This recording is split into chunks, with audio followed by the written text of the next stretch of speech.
You have to say no, because by giving them money, by giving them what they want, by giving them the credit card so they can go to Whole Foods as opposed to Publix or Kroger or Albertsons or whatever, you are doing more damage to them. You're doing more harm to them than by saying no. Saying no is the loving answer, because you're telling them they've got to get off their butt and make a life for themselves. They have to learn to be self-sufficient, because one day, I'm not going to be here for you. It is hard, particularly when your kid is in their 20s and 30s and this is happening to them, which is why I'm telling parents now who are younger, who have kids who are younger, still making mistakes at 7, 8, 9, 10, 12 years old, 15 years old, let them make those mistakes, encourage those mistakes, and use those as learning moments for them, teachable moments. Look, you spent all your money on one Pokemon card, and now you can't go do anything else. And mom is not going to give you the money. I gave you the money for your allowance. We agreed on your allowance, and now you've spent it all. You can't just look at it, realize there's a problem, and then just hope it goes away. It's not going to go away. You can't just look at it and say, it's too much for me to handle, I'll come back to it next week or next month or whatever. It'll be my New Year's resolution. You can't do that. I mean, you really have to say, I have to fix this problem, and I have to fix this problem now. There's that famous saying, when's the best time to plant a tree? It was 20 years ago. When's the second best time to plant a tree? Well, it's today. Today is the day you have to start. Welcome to Catching Up to Fi, a podcast on mindset, money, and life for late starters of any age on their journey to financial independence. I'm Bill, and I'm a late starter. I'm Becky, and I'm also a late starter, and we're your hosts. We're here to help you with your journey to financial independence, no matter where you're starting from. We're going to talk to experts, other late starters, and explore topics related to our mission. Join us as we catch up to Fi together.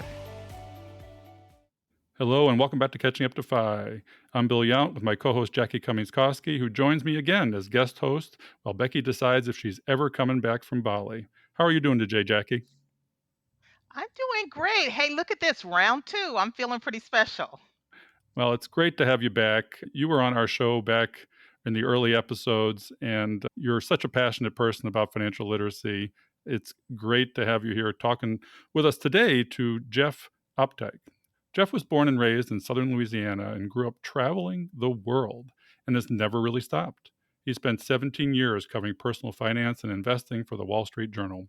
For 7 years, he wrote the journal's nationally syndicated Love and Money column that chronicled the real ways personal finances and personal relationships clash.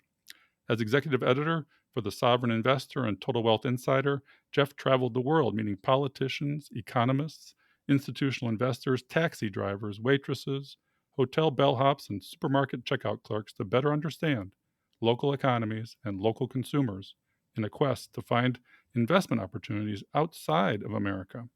His book, Replay, Your Second Chance to Invest in the American Dream, was a direct result of those years of global encounters.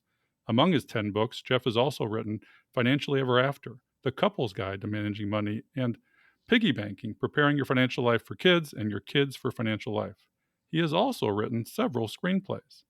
Jeff has traveled to more than 70 countries and currently works as a digital nomad living and writing from Cascais, Portugal, about retirement lifestyle, travel, and global investing.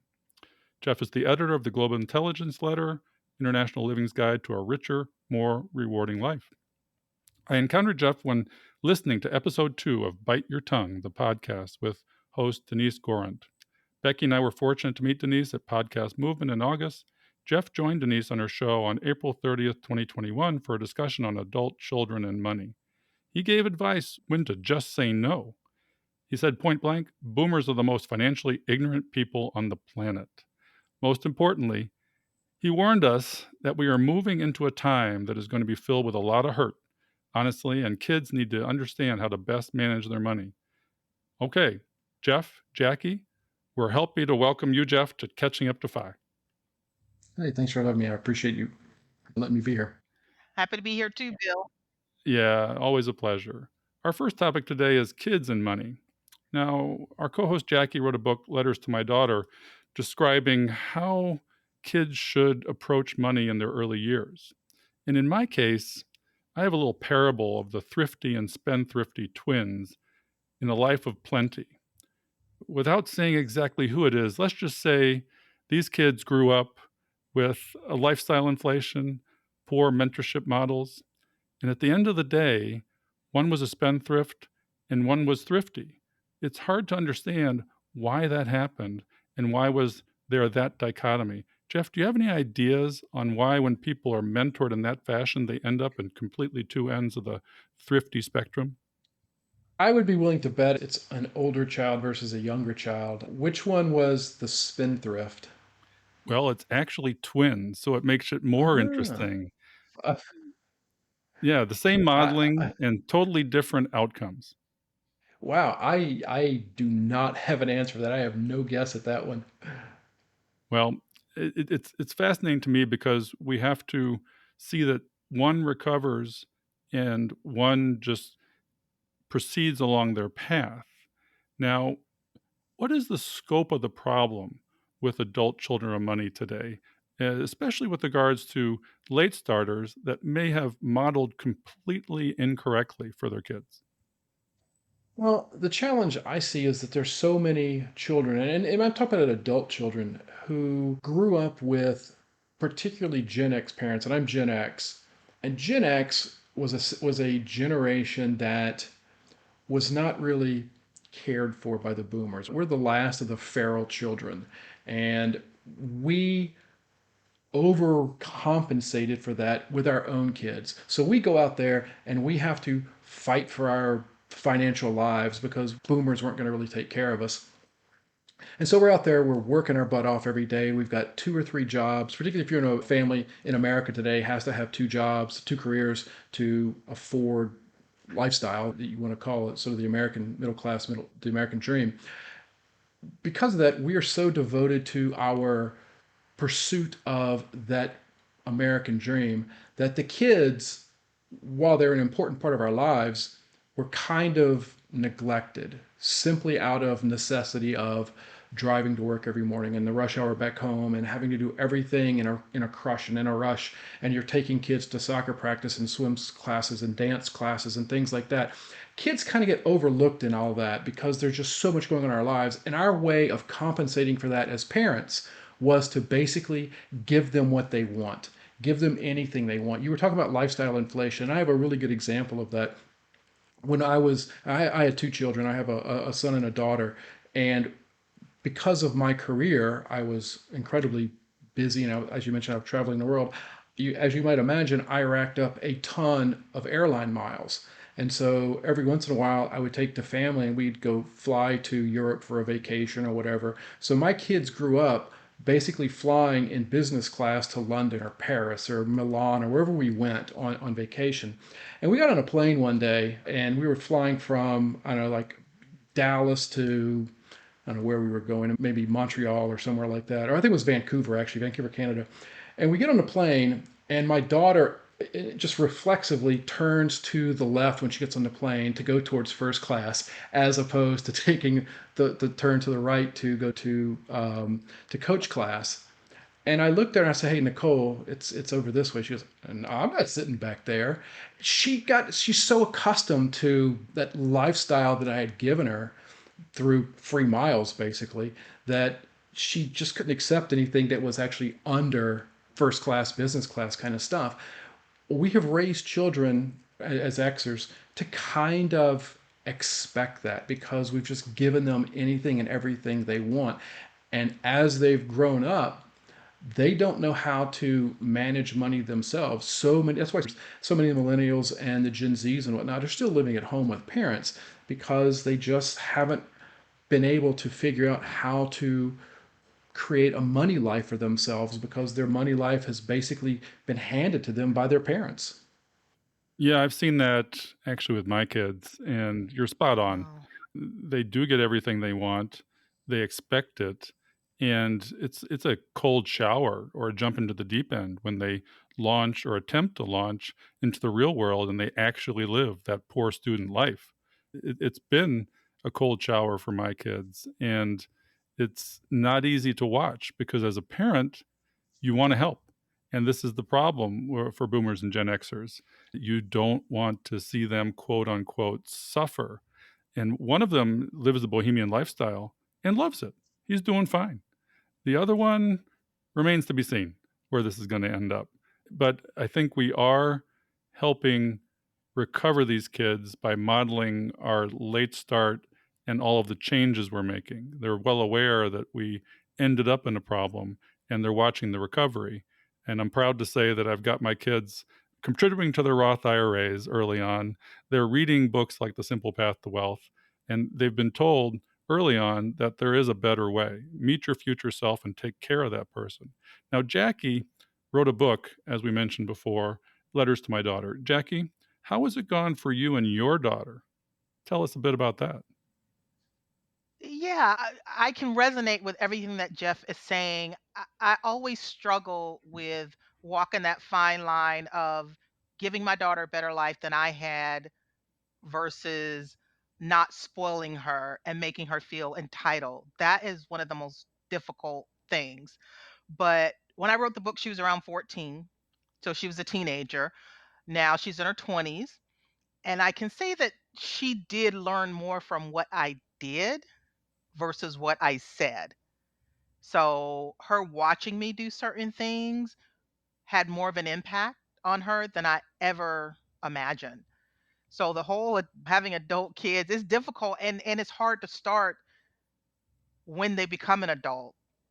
Like that modeling is better when it happens when they're younger. So Bill, you must find it kind of hard that they're almost adults and now you're trying to show them the right way to do it where you probably wish you would have done it a lot younger.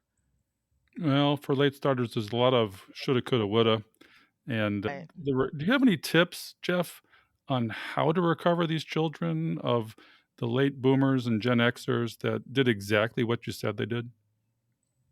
Tough love, honestly. And I had this conversation, as much as I'm talking about boomers and Xers and the millennials and the Z's under them, this is not necessarily just a boomer issue. My grandmother was part of the greatest generation ever, born in 1921. She raised a boomer, my mom. And my mom was the embodiment of a princess born in the wrong age. She expected every single thing to be given to her without her having to lift a finger. And my mom and I got into fights about this all the time. And my grandmother used to cry about this kind of stuff because my grandmother was supporting my mom so much financially throughout her entire life, every stage of her life. Even when my mom was in her 60s and 70s, my grandmother was in her 80s and 90s, still working at times. And I had this conversation with my grandmother, and this is getting to the point of your question, which is you have to say no.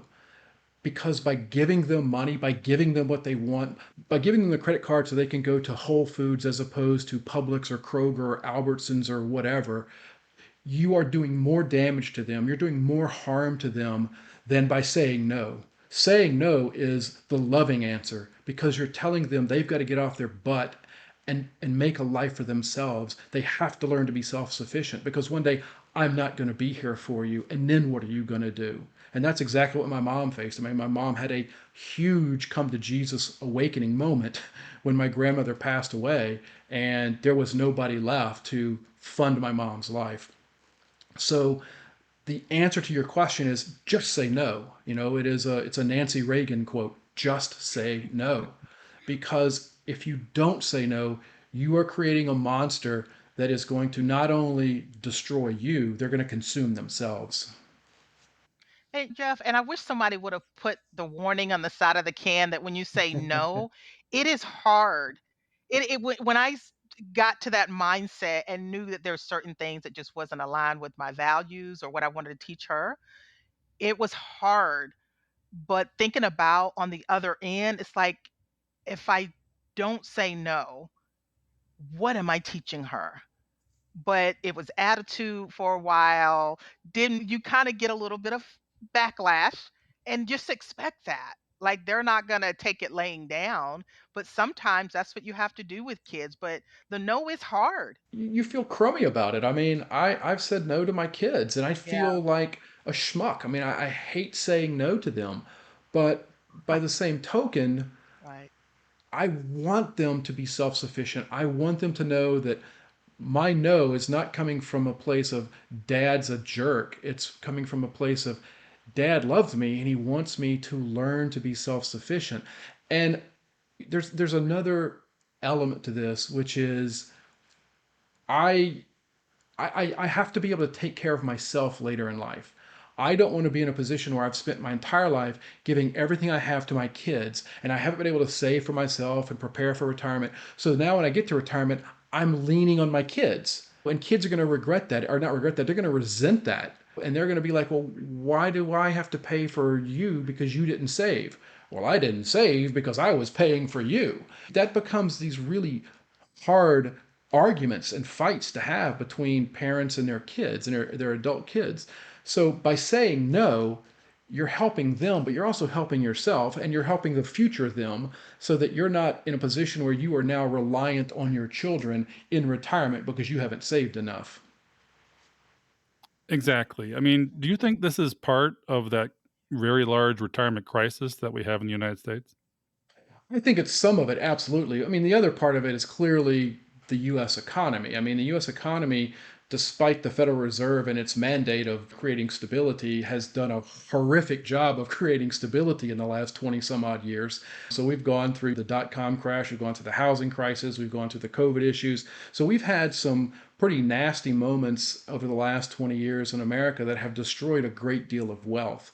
We've also had a lot of political issues that have come up in America over the last 20 some odd years or even longer that have destroyed the middle class by destroying trade unions and things like that. I'm not going to get into all that, but there are other policy issues that have come out of the American experience over the last, let's call it, since the Reagan Revolution, that has created the world we're in today and has created a middle class that is shrinking, has created the largest wealth gap in America probably since before the Great Depression. So there are policy issues that are involved in some of this, but it's also the fact that parents have wanted to take care of their kids and so they spend to the end and they take out loans and they send them to expensive colleges and the money that they would have been saving for retirement has gone other places. So yes, that's part of the reason we do have this retirement crisis. I mean, how bad is it? I mean, we hear that people can't afford a $1,000 emergency expense. Do you have any idea how bad is it in America, and why is it potentially worse than other countries? It is pretty bad here. There's the Federal Reserve. I think it was the Federal Reserve or maybe the Treasury. One of those agencies. You know, they have this study where most Americans, or 60%, where the number is, can't afford a $400 emergency expense. And I don't know how accurate that is. I'm just going to go on the statistic they come up with. And that to me is a very telling number. I've seen a bunch of statistics come out in recent months, and I've written some of these in my I have a daily column I write, and I've written about some of this. Gen Xers are hugely underprepared for retirement.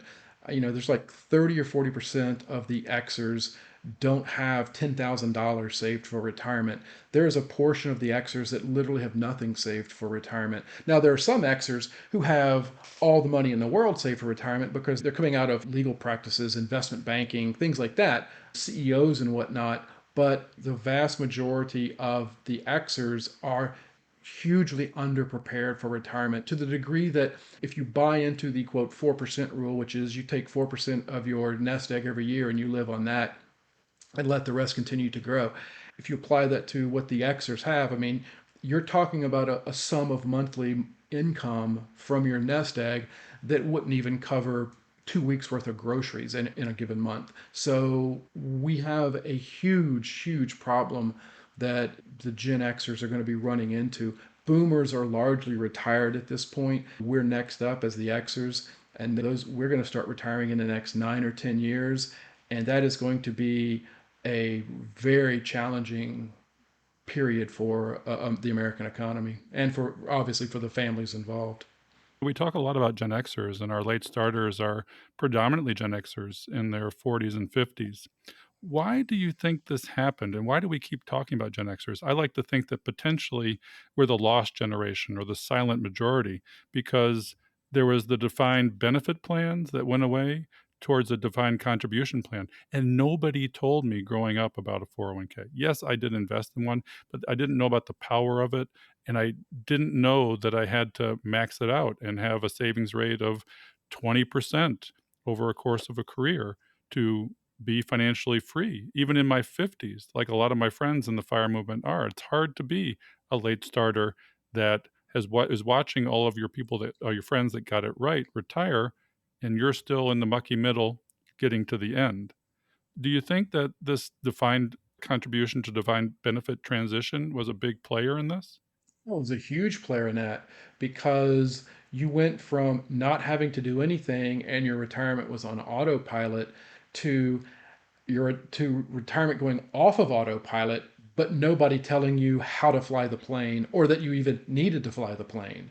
So you end up 20, 30 years into a career and you realize, well, wait a minute, I should be saving all along. I didn't really save because America is a consumer culture, obviously. I mean, it's what drives the economy.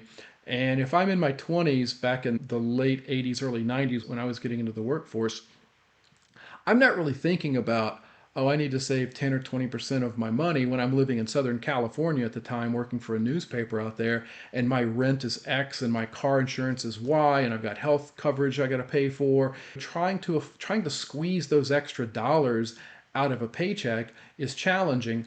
But then I'm also living in Southern California and I want to live a life. I want to go to the beach. I want to go hang out with friends at movies and go to dinners and parties and things like that and drive to Vegas and drive up to San Francisco. So as all that's happening, you're spending all these dollars and nobody's telling you, hey, wait a minute, maybe don't take that trip to Vegas this week. Take that money and devote that to an IRA or your 401k. Nobody was really telling you that back then. Yes, there were stories about IRAs and 401ks, and I wrote some of them in the 90s when I was at the Wall Street Journal.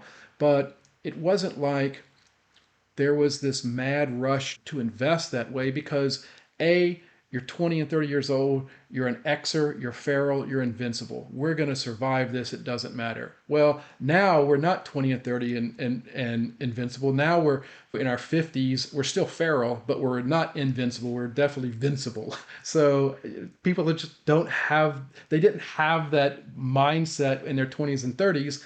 Defined contributions weren't there to be their lifeline later in life, and nobody told them about defined benefit for the most part. Well, it reminds me of that documentary. This was over a decade ago from Frontline called The Retirement Gamble. And it was pretty fascinating where they were talking a lot about the shift from pensions to 401ks. And they talked to a bunch of different people that were really struggling and had no money saved for retirement, didn't understand it or anything. But it was a fascinating documentary. I just rewatched it again a few weeks ago, but I feel like it's almost like history repeating itself hearing you talk about it. Well, how do we break this generational gap? Does formal education help? Do we have to completely overhaul the parenting in order to get this fixed? How do we fix this problem that Gen Xers really are the emblematic population of? I mean, it's a challenge for America as an overall. It's not just an Xer situation because millennials are struggling financially, and millennials have the they lived through the dot-com crash with their parents. They lived through the housing crisis with their parents. They saw some pretty nasty economic events, and that has affected them. And they're not financially savvy either because Xers weren't financially savvy and they didn't do a very good job of teaching their kids. So it's not just an Xer situation. So what the answer to your question is this is a situation for the American education system to step in and say, you know what, we have to do a much better job of teaching people about economics, about money. I mean, they're back in even when I was in school, in high school in the early 80s, they had home economics. I mean, I don't think that exists anywhere these days, but you had home economics. There needs to be some sort of curriculum built into the educational system, starting, I would argue, in fourth or fifth grade, when kids start wanting allowances and things like that, and where parents start wanting to pay allowances, there needs to be some kind of structure within the educational system where schools are required to have some kind of classes that begin to teach young kids about money. What is money? How does money work? why do we have money? Why do you want money? Why do you want an allowance? What does it mean to spend your allowance all in one place on lollipops and Snickers bars as opposed to saving some of that for next week or next month or whatever? That kind of educational system, that kind of educational program at a grassroots level needs to happen in America. Otherwise, you're just going to continue to have generation after generation after generation that is financially illiterate. And I don't mean that in a negative way. I mean, I'm not calling somebody stupid, but I mean, it's just they weren't given the opportunities to learn this stuff. And, it's just like spousal abuse kind of stuff. If kids see that, then they're more likely to carry that trait into their own relationships. So if you have boomers that weren't financially savvy teaching Xers, and Xers weren't financially savvy teaching the millennials, and millennials not financially savvy teaching the Zs, and they're not financially savvy teaching the alphas. I mean, it's just a progression of financially illiterate people leading more financially illiterate people to the financial cliff. So you have to have some sort of system in place somewhere to teach these people what they need to know. I couldn't agree with you more, Jeff, because yeah, I couldn't agree with you more. I'm a big financial literacy advocate. And I know you're halfway around the world, but here in the US, not all 50 states require it in high school. Right now, there are 20, we're in 2023. There's 23 states that require personal finance as a standalone course in order to graduate from high school. So I'm glad to see that progress because it was, I think, maybe 5 or 6 back in 2009 after the financial crisis. So that to me absolutely would start to make the difference. I mean, basic stuff where they can understand it, but you were mentioning even as early as fifth and sixth grade, there's certain concepts about money they can grasp. So I think the financial literacy piece is a huge piece, and I just don't understand why there's only 23 states at this point, but hopefully there will be more and more. I will add that obviously I don't think it's just a school system issue. It is a family issue. It's a parental issue, and it takes parents working together to make this work. And I'll use an example from my own life when my son, he's going to be 27 this week, he was probably 7 years old. We were living in New Jersey at the time, and we opened him a savings account, our little bank account, because he had started getting his allowance. And he got some Christmas money or birthday money, whatever it was, and it was probably like $25 in total. And he had it in the bank, and he went to a store, and he was into collecting certain kind of Yu-Gi-Oh cards, Pokemon cards when he was a kid, and he wanted to spend all $25 on Pokemon cards or whatever it was. And my wife put her foot down. Absolutely not. You're not going to waste your money like that. And I said, absolutely. Give him all $25. Let him spend it, every last cent of it right now. And she goes, that's stupid. We get in this big fight about whether or not a kid should have $25 to spend when he's 7 years old. And my point was, let him use it. Let him spend it all in one place on one single purchase so that when tomorrow he wants a candy bar or whatever he wants and he has no money, he has learned a valuable lesson at an age where it doesn't matter. He learned, he spent all his money, he lost all his money, he wasted it on one thing, and he doesn't have any money left for tomorrow or next week or next month. That is a lesson you need to learn at 7 and 8 and 9 years old when it doesn't affect your life. Because when you learn it at 27, 28, 29, 40, 42, it affects your life greatly. So learning to screw up when you're a kid is the best thing you can do. But that's going to take parents working together to let their kids screw up. And don't fight and try and protect your kid from not screwing up because you want them to make all the mistakes they can right now when they're young so that when they're older, they're wise enough not to make those same mistakes. Yeah, that's incredibly hard to not act, to not intervene. For example, we see a lot of young adults get into credit card debt. And what do? Do you pay it off for them to restart the clock? No, you got to let them struggle and realize that they have to pay it off. And then they realize that, wow, there's this interest rate and I'm paying twice as much for this simple thing that I don't need, don't like anymore. It's really hard to hold back. And actually, just like that podcast you're on, it's really hard to bite your tongue. I mean, but you're right. It is hard when, particularly when your kid is in their 20s and 30s and this is happening to them. which is why I'm telling parents now who are younger, who have kids who are younger, are still making mistakes at 7, 8, 9, 10, 12 years old, 15 years old. Let them make those mistakes, encourage those mistakes, and use those as learning moments for them, teachable moments. Look, you spent all your money on one Pokemon card, and now you can't go do anything else. And mom is not going to give you the money. I gave you the money for your allowance. We agreed on your allowance, and now you've spent it all. And I hope you're happy with your purchase, but that doesn't mean you can go off and continue to spend more money. Once they learn that at 15 or 7 or whatever the age is, they're not going to keep racking up credit on their cards when they're 25 and 30. Yeah, I mean, you've got to grow up physically as well as financially. We see a lot of financial toddlers out there that never had the developmental financial mentorship or education. And if you delay that growing up, and it feels like it is. I mean, you used to grow up in your early 20s, and now it seems like it's delayed to the late 20s or early 30s that you really achieve financial acumen. And I know a lot of our audience probably feel like they may not have had a good role model at home with their parents or whatever, and they may question whether or not themselves are a good role model. I know for me, I didn't learn anything really about money as I was growing up. And so when you're in that situation, well, it's ideal to have your parents and have them like you teach your kids smart things, or at least help them just be okay with them failing, and you know that it's a good lesson. But for those that don't, having it somewhere, where else are they getting it if they're not getting it at home? I think that's one of the big concerns too.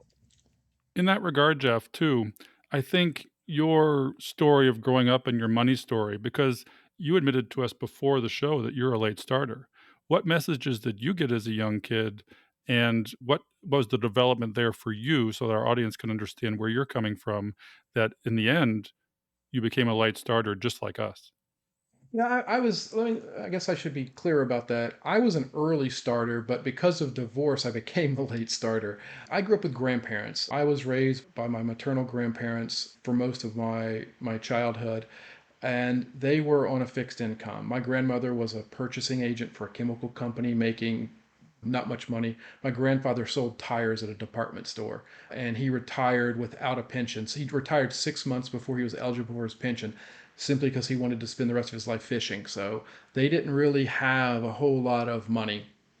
So I grew up seeing money from the perspective of retirees on a fixed income who didn't have the capacity to do everything they wanted to do. Luckily, that was the late 70s and 80s when America had not jumped the shark financially, so they were able to live a respectable life on a modest income.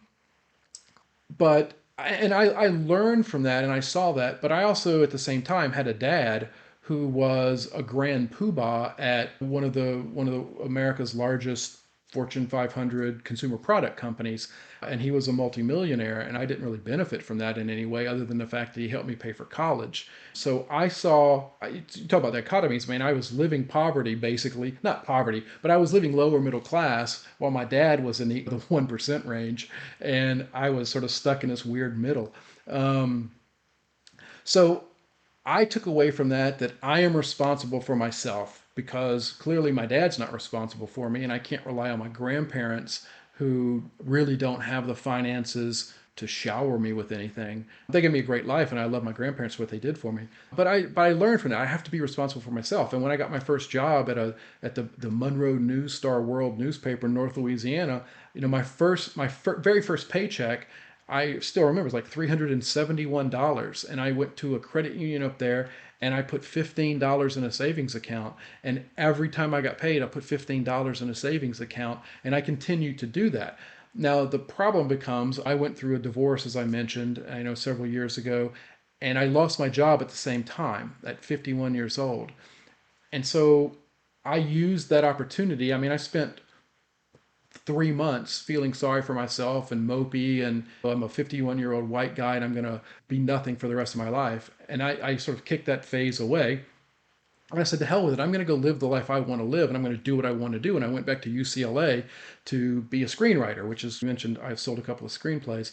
And that's an expensive move to go from South Louisiana to Southern California. is not the cheapest trade down in life. I mean, it's a very expensive trade up in life, even if you're living as shabbily as I did in a 400 square foot rat trap to go back to school. But I also lost a bunch of money in the divorce proceedings, spent a lot of money living in California. And for me, moving to Europe when I did at 50, whatever I was, 52 years old or whatever, when international living called, part of that move was to jumpstart my life financially. Because as expensive as London and Paris and Zurich are, most of Europe is radically less expensive than America. And I mean radically less expensive. I moved from Los Angeles to Prague, and my cost of living went down by probably 45 or 50%. I moved, like I said, I'm now in Cascais, Portugal, a little beach city on the west coast of Lisbon, and which is probably one of the most expensive communities in all of Portugal. And my cost of living here is probably 60% less than what it was in Los Angeles. So for me, moving to Europe was a way to jumpstart my finances again late in life and begin to rebuild my retirement plans that have been taken apart, and to get out of debt because my paychecks went so much farther. When you're earning a Western income living in Europe, your paychecks go a whole lot farther. So for me, that's where the opportunity came. But I realized I had to start over. I did not want to reach retirement at 67, my full retirement age, and have to worry that am I going to be able to survive on Social Security alone. So you succumbed to financial devastation late in life. Were you frugal and good enough saver that you were still coast-fi or weren't completely devastated by it? Because I had been saving all along, like I said, since that first $15 deposit in 19, January of 1989 when I got my first job. I've been saving all along. And you're talking about the defined benefit plans earlier. When I was working with the Wall Street Journal for 17 years, most of those years, the company had a stock purchase plan for employees. So I was buying Dow Jones stock before it became part of Rupert Murdoch's empire. And so that helped sort of cushion my life because I had put all that stuff into an IRA, I think it was, or wherever it ended up. I'd been saving in the 401k plan pretty nicely, like I don't know, 7, 8, 9%, whatever the number was, and I was increasing it every year when I got raises and whatnot. So I had a cushion that I could fall back on. Obviously, a good part of that cushion, half of it went away, and a lot of it I wasn't able to touch because it is in IRAs and 401ks and things like that where I don't have access to it without penalties. And I absolutely refuse to tap into an IRA or a 401k and pay the penalty. I'm just not that stupid because the amount of penalties that is involved is usurious. I mean, it's a crime that they take that much money from you for tapping into your 401k and your IRA early. So I really only had liquid savings to fall back on. And I didn't have a ton of liquid savings. I had enough to kind of see me through California and the cost of living out there and the cost of going back to UCLA. But still, as that was dwindling down, I was getting increasingly nervous like, what do I do? And that's when International Living called and said, hey, do you want to come work for us and live in Europe? And it's like, A, yes, and B, that's a great opportunity for me to rebuild my financial life. It seems too that you're a big proponent of folks in their 50s starting small businesses. It sounds you're a freelancer, you're not just a W-2 employee, I imagine, or maybe you're an independent contractor. But tell us a little bit about the advantages that late starters have in life transitions, geo arbitrage to Europe, and or starting a small business. So I'm not W-2. I'm purely contract work only, and I've been like that since 2018, so for the last 5 years, more than 5 years now. I am a huge proponent of taking the skill set you have and turning it into income opportunities online. And yes, there is the geo arbitrage, I call it, the idea that you can trade a life in America for a life in Europe. And an example I use, and I've used a lot of times, is the cost of living in Biloxi, Mississippi, or Gulfport, Mississippi, is actually more expensive than in Malaga, Spain. And no offense to people in Mississippi, I love Gulfport. My grandparents are from Mississippi. But if somebody gave me the opportunity to live in Gulfport or Biloxi, Mississippi or Malaga, Spain, I would take Malaga, Spain any day of the week, twice on Sundays, and it's less expensive. And it's old world historic charm. And the point being that if I can take a skill set and turn it into an income stream, and I can live someplace really cool that I love, that I feel excited by. I wake up every morning and it's a new culture, a new world, new things for me to do, and it's less expensive for me, and I can get my financial life back in order, and I can sort of deal with whatever debt problems I have. To me, that's a hell of a trade. It's a fantastic trade to make because you're taking this skill and you're becoming a consultant, you're becoming a writer, a designer, whatever it is that your skill set is. There is an opportunity for you online to make money at it. And if you can do that while living overseas, you get a tax benefit. And I don't want to get into all kind of tax issues with people, but as an American living abroad, you're eligible for something called the Foreign Earned Income Exclusion. And it basically says that for 2023, I got to write off $120,000 in personal income. I owed Uncle Sam $0 on the first $120,000 that I made. All right. That is a huge tax savings. The only thing I owe as a freelance writer is that I have to pay self-employment tax. Well, that's at 15.3%, I think the number is. But I get to deduct all my expenses for my travel, for my home office, all the things that go into expenses. So my 15.3% is now it's going to fall down to probably 10 or 11% as a net tax for me living overseas. So that is just a huge opportunity to move overseas, benefit from a ginormous tax break, and have a lower cost of living, a greater standard of living, and you're able to rebuild your life financially. To me, that's a win-win-win-win-win. So, does it help to be an empty nester? Did this start as an empty nester, or did you start with kids doing this? Well, I have kids. I mean, my kids were older, and I was obviously divorced at that point. So I would assume. I'm not going to assume. I don't think you have to be an empty nester because I know that there are parents, and I've met some of them, who have moved overseas in their 40s and 50s with kids who are younger. I see these people all the time. I speak at international living conferences. The most recent one was in Denver in September, and I had people there come up to me who still have kids. I mean, there was one family that was from Kansas City, maybe I can't remember where they were, who have kids that are 11 and 13, I think there was. And they're moving to Spain because they want the opportunity to teach their kids about cultures elsewhere, which I think every American needs to learn, but that's a separate topic. But they want to move because it gives their kids a greater view of the world. It gives them greater experiences, but it also allows them, the parents, to radically reduce their cost of living and to increase their savings for retirement. That was their big issue, is that we want to be able to save more for retirement, and we also want to ultimately qualify for a European Union passport so that we can retire to Europe where we know it's going to be a lot cheaper for us to live. Because if you have an EU passport, it's just like having a driver's license from Florida and deciding you want to live in Montana. You just jump across the state borders, it's fine. It's the same with an EU passport, and they want to be able to retire to someplace cheaper in Europe than they know it's going to cost them to retire in America. I think I'm loving that plan, Jeff. That's great. Well, I I think I'm loving that plan. I mean, I it's a really good plan. I mean, I know for a lot of people, it's kind of scary to think about. Well, wait, I'm going to be 50 or 60 years old, and I'm going to leave everything I know and everybody I know in America, and I'm going to leave a healthcare system I know, and I'm going to leave the Whole Foods that I know, whatever, and I'm going to move to this foreign place where I don't even speak the language. I have no clue what to do, how to find a doctor. I understand all that. I went through that. And trust me, moving from Los Angeles to Prague and moving from the English language to the Czech language is like moving from the earth to the moon. I mean, it's just so different.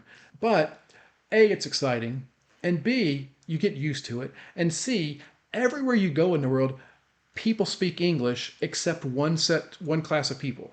The only people around Europe that wherever I've gone in Europe that don't speak English are the ladies at the checkout counter in the supermarkets who get really mad at you when you don't weigh the fruit properly, and they pretend they don't speak English and they yell at you in their local language. So other than that, it's really quite easy to get around anywhere I've been in Europe in English. So, but the idea is this plan is that it really is a great opportunity to consider relocating your life, even if only for several years, just so that you can begin to rebuild or build a nest egg, because you can save so much more money. When like I said, I was living in a 400 square foot rat's nest in Los Angeles, and it was costing me about $1,400 a month. I moved to an 1,100 square foot 2 floor apartment with 2 bedrooms, 2 baths, brand new kitchen in the nicest area of Prague, a beautiful tree lined street with 17th and 18th century buildings lining the entire street. It looked like old world Europe. My ceiling was one of those slanted European ceilings. It was nothing but a glass wall, basically. It was 80% glass looking out over the sky in the city.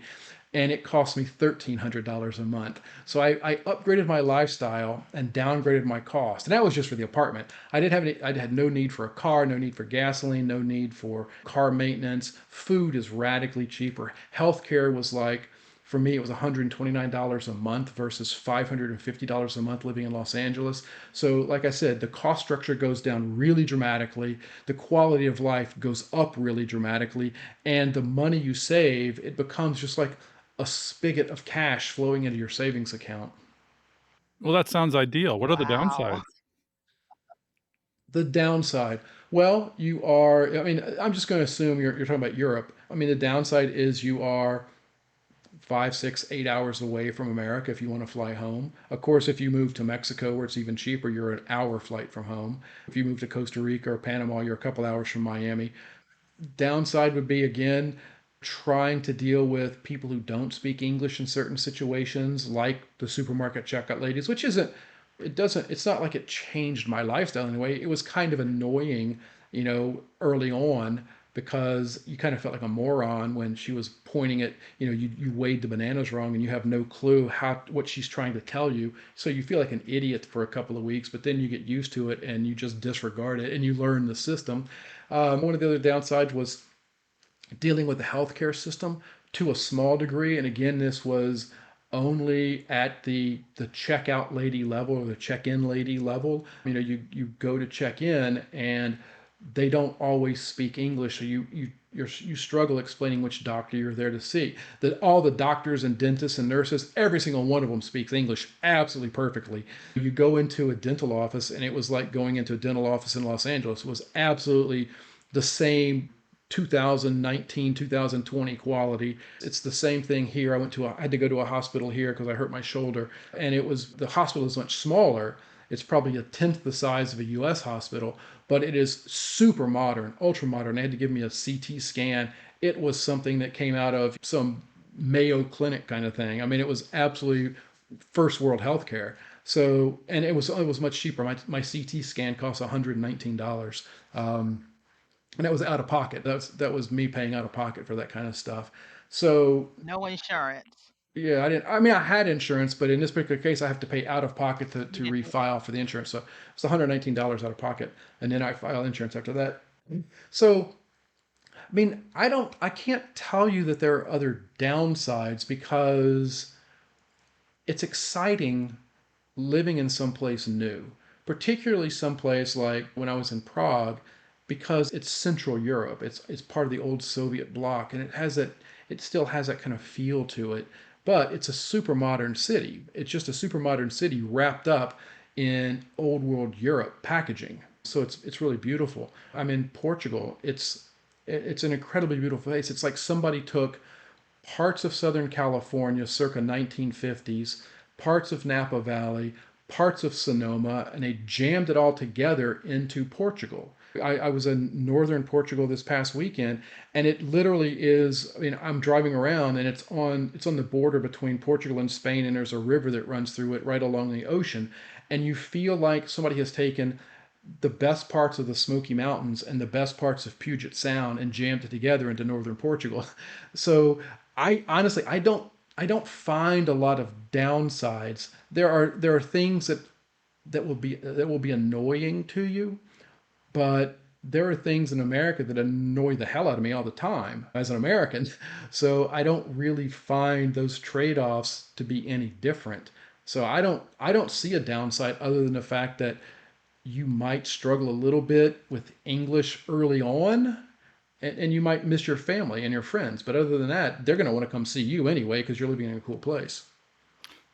So, do you think you'll ever return to the US, or is this a permanent decision? That's a good question. I mean, my immediate answer is I'm going to stay. I mean, I want to buy, like I said, in northern Portugal. I actually want to buy a house up there because I love the atmosphere up there, and it's an hour from Porto, which is a beautiful old world European city, so I can get to the airport really quickly and be anywhere I want to be. I don't know that I would come back to America. I've been back to America several times in the last 5 years for conferences and to go see my kids. And every time I'm back in America, I got remarried, and my wife here will say, "Do you miss it?" And it's like, I miss hanging out with my son and seeing my kids. I don't miss America. I don't miss what America has become. There's so much animosity in America these days. There's so much hatred. There's so much red blue divide. The America I know, the America I love, is the 1970s America I grew up in as a kid. The story I tell is back then I was like 1977, 78, let's call it that. Me and my friends, four group of kids, were walking down a major street in Baton Rouge, Louisiana, where I grew up, and we each had shotguns on our shoulders. I had a 410, and my friends had 20 gauge and 10 gauge, 12 gauge shotguns, and walking down just a normal street in America, and the cop stopped us, and the cop got out, smile on his face, didn't have his hand on his pistol. He just, "Hey, where are you kids going?" It's like, "Oh, we're going over to the Witters property to go shoot some squirrels." And he goes, "Okay, be safe," and he drove off.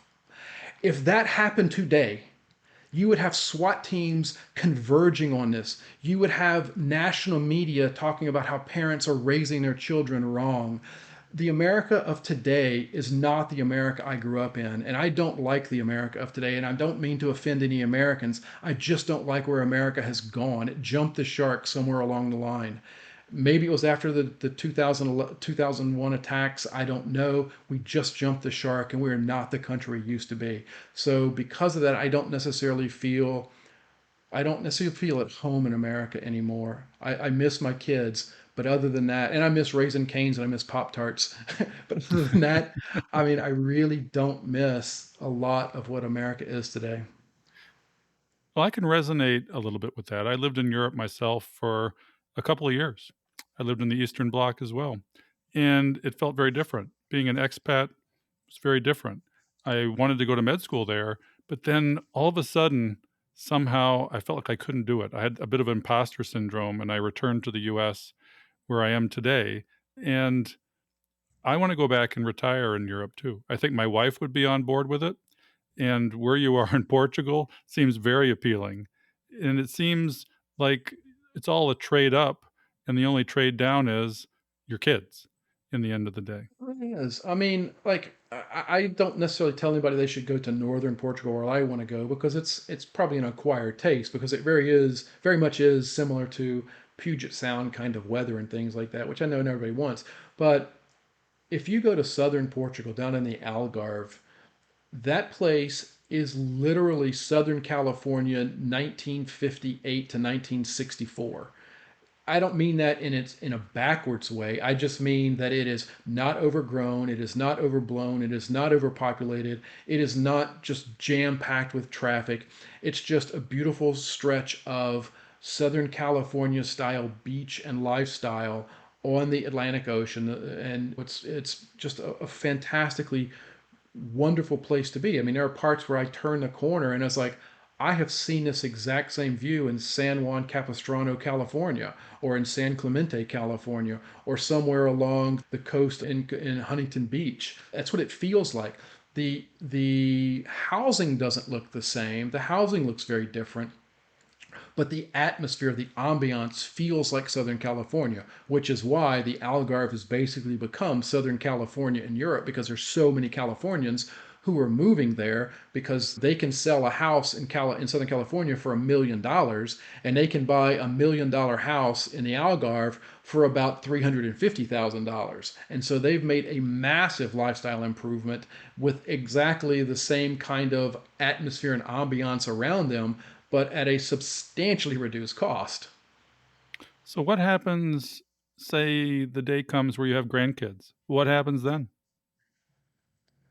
I am a selfish person when it comes to that, because I get to ride this merry-go-round one time. Everybody gets to ride this merry-go-round one time, and I want my retirement years to be happy. I can go and I can see my grandkids. I don't I don't have to have them around me 24/7. They're not going to want to be around me 24/7. My kids, whenever they have their kids of their own, they've got a life they're going to want to deal with. They don't want to deal with me always being there. That's probably opposite of what about a lot of people think. That's fine. It's just I don't want to downscale my life to go live in America just so I can see grandkids. And I know that sounds selfish, and I recognize that. I would much rather be a happy person living the the the happier life in Europe, knowing that my grandkids and my kids are probably going to fly to see me because they want to go hang out at the beaches in Portugal, or they want to go meet me in Italy, or they want to go meet me in Greece or wherever. To me, I think that brings a, a different skill set to the retirement game, to the grandparent game. If I can afford to fly them to Europe, that makes a whole lot more sense than me living in the US and not being able to afford the kind of lifestyle I want. If I can save money living here and say, hey guys, I can fly you to Europe, come on over, spend the summer here with us, that to me is a far better way of being a grandparent than living in the US and being unhappy with the lifestyle I would be able to afford. So where do people find out about this lifestyle you've adopted? How do they research this? Is it international living, or what resources would you give them to investigate this? I mean, it's sort of self-serving, but yes, it is international living. I mean, we've been writing about this since like 1979, I think it is. We have a history of this. We have correspondents who live this life, and we write about it. We have conferences every year where we tell people, here's how you move to Europe. Here's how you move to Mexico, Costa Rica, Colombia. Here's how you move to Uruguay, which, by the way, is a fantastic country most people don't pay attention to. So we have that's our expertise. That's where we really thrive as a publication. Beyond that, I mean, there's a lot of resources online. I mean, there's all kind of influencers these days who are writing about this on blogs and in Instagram posts and YouTube videos and things like that.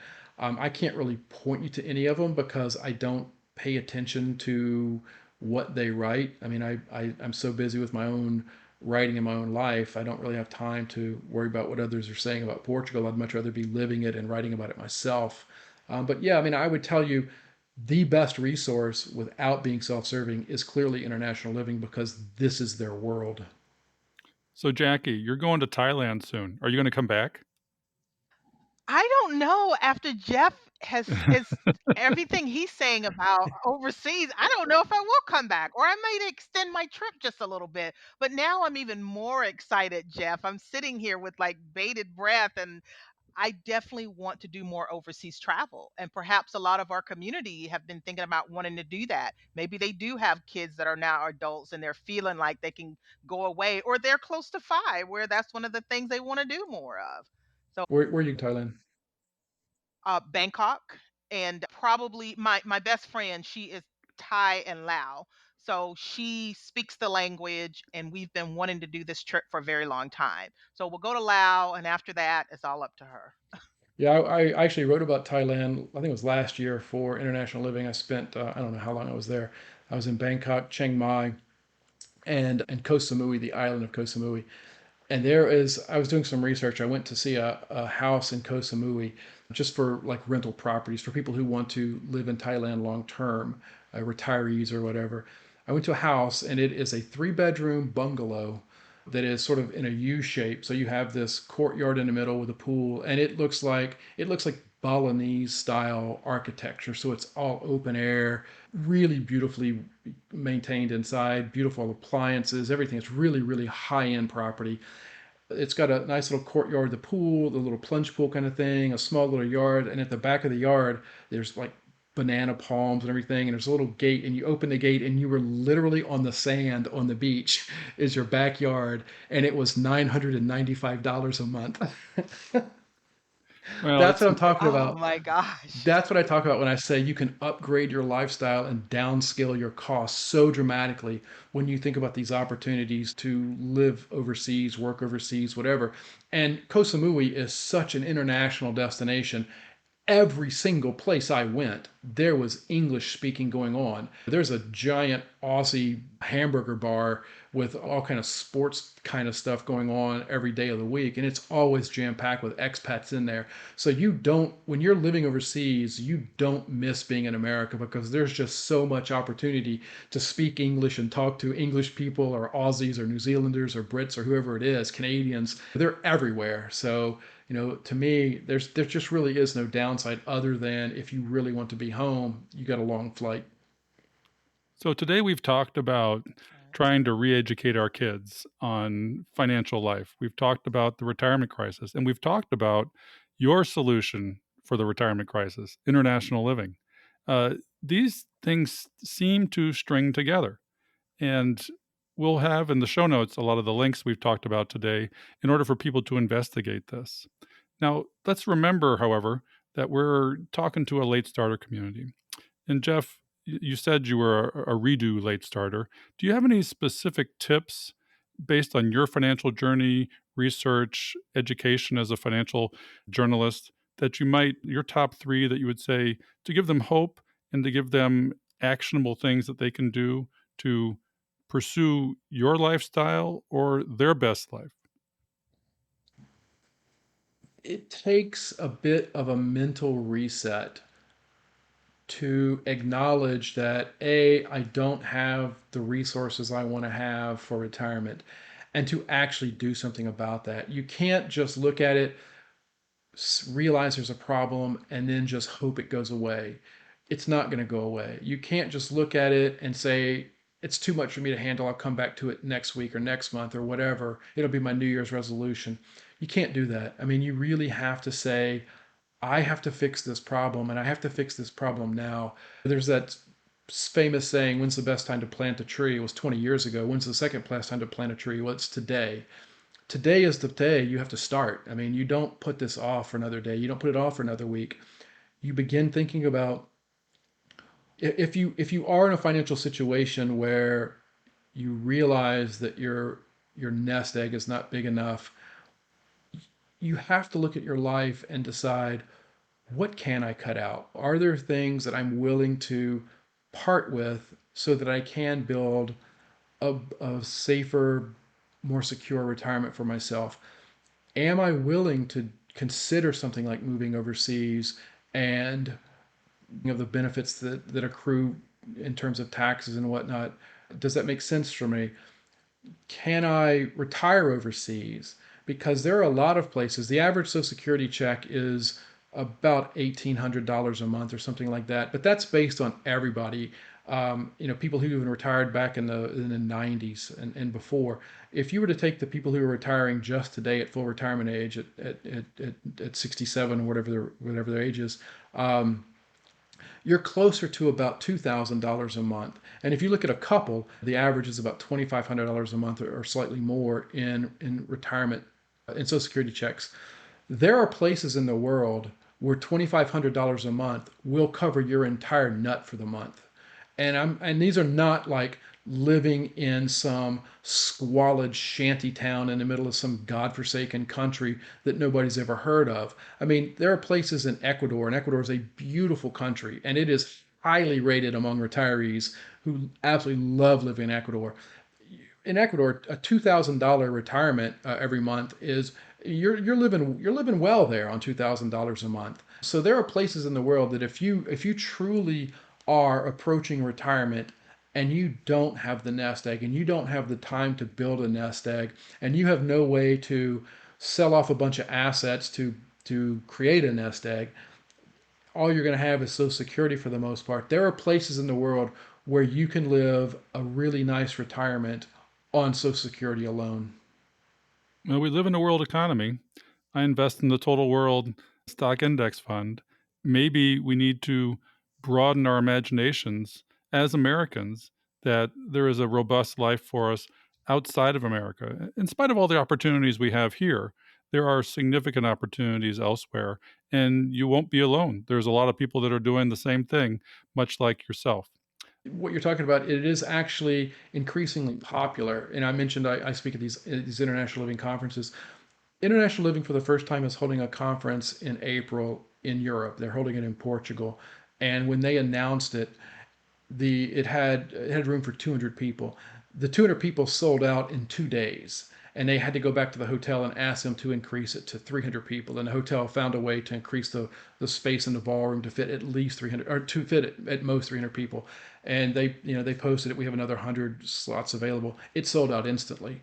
So there clearly is a growing demand among Americans to find better opportunities, better lifestyles at a cheaper cost overseas. And you're beginning to see that in places like Portugal. That is definitely a conference I want to go to. How about you, Jackie? And it's in the Algarve, it's right on the beach. And I think the next Catching Up to Fi meetup needs to be in Portugal. What do you think? That sounds like maybe our first conference to be there. Well, they just had a conference in Bali, of all places. And like I said before, my Oh, yeah. co-host is still coming back from Bali, and she'll be back with us soon. But Jackie, I want to thank you for co-hosting again today. Jeff, I want to thank you for taking the time to educate us on several aspects of international living and its advantages. We look forward to talking to you again soon about other aspects of your financial knowledge. Thanks again for joining us. Hey, thanks a lot. I appreciate being here. All right, we'll talk to you soon. Hi, Bill and Becky. My name is Paul Mollenkoff. I just wanted to let you know how much I enjoy your work and thank you. I've been involved in the FI community for a number of years now, and Catching Up to Fi is something that I've really been drawn to. I was a late starter also. At this point, I've pulled myself up to what I would call comfortably coast Fi. Your recent episode with Cameron Huddleston really resonated with me, as my mother is 83 with dementia and memory issues. Some years ago, my sisters and I believe we've taken most of the steps illustrated in this episode, but we're going to get Cameron's book, Mom and Dad, We Need to Talk, just to make sure we've left no boxes unchecked. Once again, this was just valuable, life-aiding information from Catching Up to Fi. Thank you so much. We hope you've enjoyed this episode of Catching Up to Fi. We would appreciate it if you could leave a 5-star review so that our message can reach others. We are not lawyers, financial advisors, accountants, or tax experts. Please consult your own professional advisors before making any important decisions. Our content is for entertainment and education purposes only. We'll see you next time on Catching Up to Fi.